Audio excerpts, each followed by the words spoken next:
Dr. Walters here from Air Med Spa in Sarasota, Florida. We're also located in Lakewood Ranch, Florida.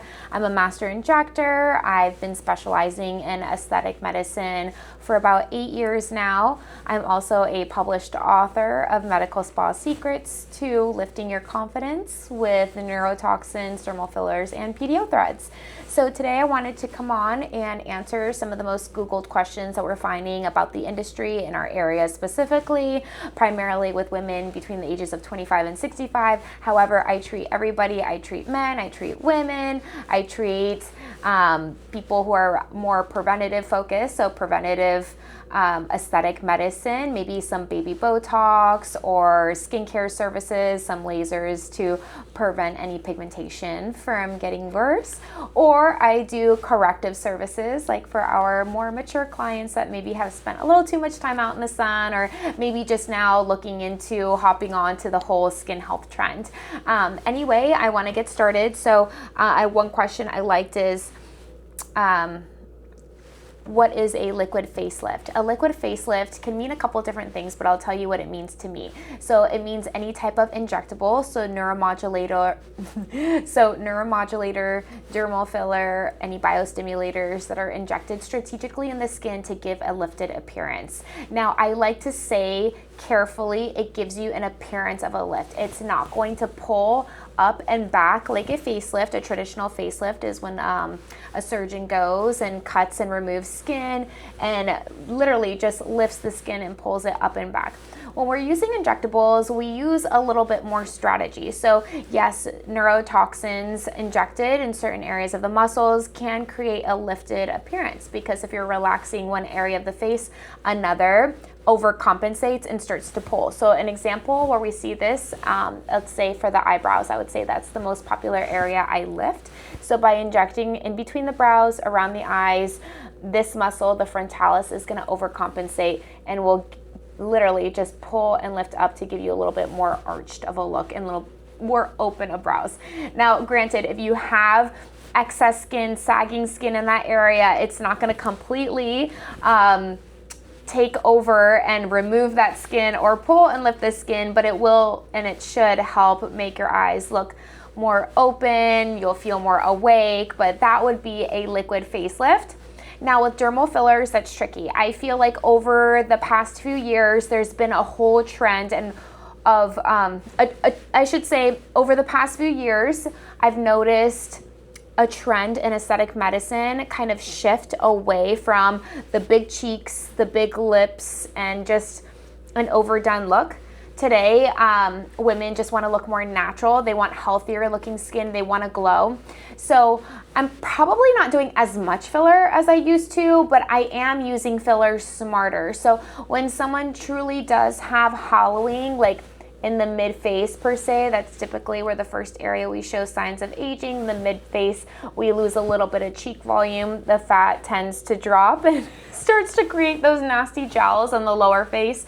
But replacing some of that volume with a little bit of cheek filler, contouring around the cheek. So when cheek filler was first launched a few years ago, there was a huge trend of, more and more cheek filler. Cheek filler is going to lift and pull the skin up and back. While that wasn't completely wrong, it wasn't right either. So yes, doing volume up in the mid-face and around the temples and on the lateral cheek should give you a lifted appearance. However, to actually pull and lift the skin up and back, you would have to put a good amount of product. The problem with that is that people started projecting outwards. So you started getting that shelving look from the temple, if you weren't treating the temple, from the temple to the cheek, and it was just looking very unnatural. People were out there looking like elves or Maleficent, and we don't want that. That's not natural.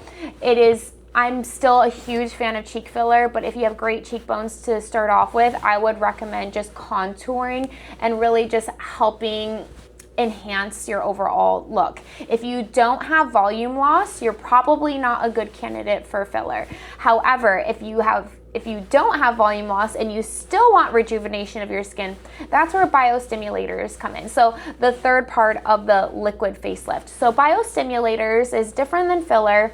Either Sculptra or Radiesse, what it does is it stimulates your own natural collagen. So your body responds to this product by stimulating even more collagen, improving overall elastin, the elasticity of your skin, the bounce of your skin will improve, and you'll get an all over glow, some texture improvement, and you'll have that like, wow, you look so refreshed. What did you have done look?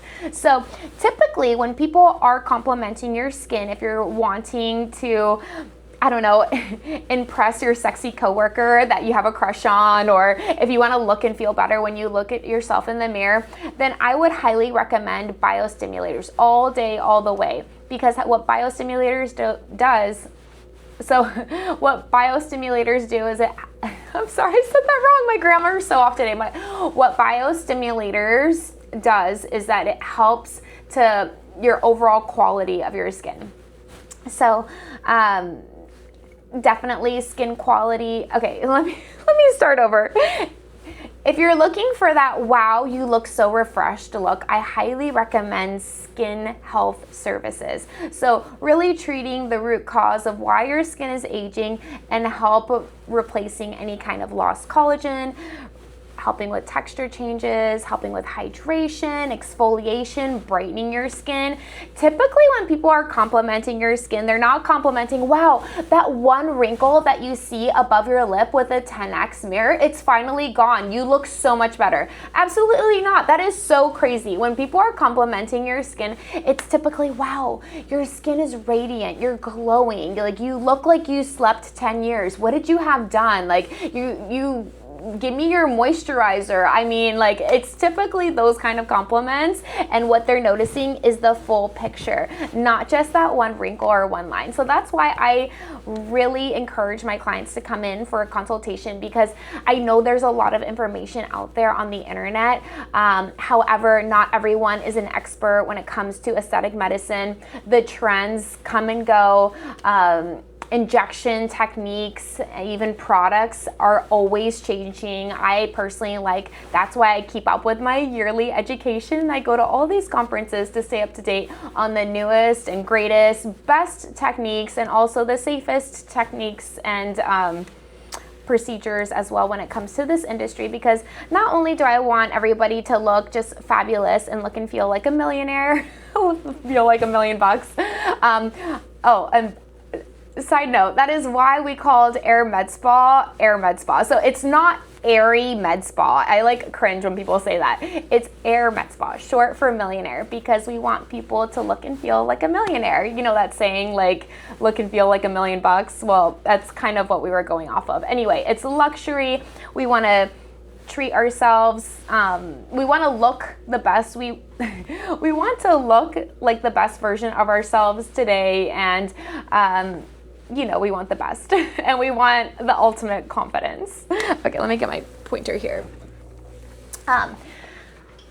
Speaking on that note, with so much information on the internet, something that your injector doesn't want you to know, there are resources on the internet that I would encourage you to go to besides your injector influencers, or besides TikTok, or besides your next door neighbor that is overly opinionated on everything that everybody in the neighborhood does. But there is a website called realself.com, and Real Self is for clients. Realself.com is a platform where patients actually go in and they rate a service, primarily in aesthetic medicine or in plastic surgery, but they rate it on a scale from 1 to 10, I think. No, you know what? I think it's a percentage. They rate that procedure based off a percentage. So what people don't know sometimes, like any other field, there's influencers, or there's, spokespeople for certain industries. Same with the cosmetic and aesthetic industry. I do believe that all of us, or I would like to believe that all of us would make the recommendations off of what's best for the client, what's safest, what's going to give the best results, what's going to meet their goals, and what's going to meet their expectations. But also, you know, companies are smart and they want someone who has a following, who is very charismatic, a great speaker, and to speak on their product, machine, or service. So truly, if you want a non-biased opinion, I recommend going on realself.com and looking at real people, their opinions on services. And it's funny because I wanted to pull this up the other day because in the past couple weeks, I've had people shy away. One person almost backed out. One person completely did back out because of what they've heard about PDO threads. And it was a little disheartening. It made me a little sad that somebody would get talked out of a procedure that would help them feel and look better and help them with their overall goals. And somebody that was, again, overly opinionated, talked them out of it. I'm sure they had the best interest for them possible, but at the same time, sometimes I feel like people are, for the most part, I don't know, like, I mean, sometimes people don't root for your best interest. I'm so sorry. That's a harsh reality. I mean, most people are, you know, lazy. Oh my gosh, this is so bad. Okay, don't post that, Lexi. Most people just don't know. You don't know what you don't know. And I'm going to go on realself.com right now, actually, because I want to debunk this whole, like, threads is dangerous, threads is bad rumor, because I think in the wrong hands, PDO threads can be dangerous. In the wrong hands, PDO threads can leave bad results or not lasting results. But if you go to someone who's experienced, that has done the extensive one-on-one training, it is a very technique-driven procedure. It's dependent on the skin quality, the depth of the threads, the number of threads that are used, the vectors that are used, the skin quality, how is the client maintaining, are they using the right skincare, are they overly active, does their body naturally metabolize, how many times have they had the thread procedure done. It is so much more than just, oh, it didn't work. Like, it's not a one and done whatsoever. Oh my gosh, I have a phone call coming in, but to debunk this thread rumor, 75% of patients that have done PDO threads have liked their results and say it's worth it. 128 people say it's worth it, 10 said not sure, 42 said not sure if it's worth it. Okay, I gotta put you on a quick pause, one moment.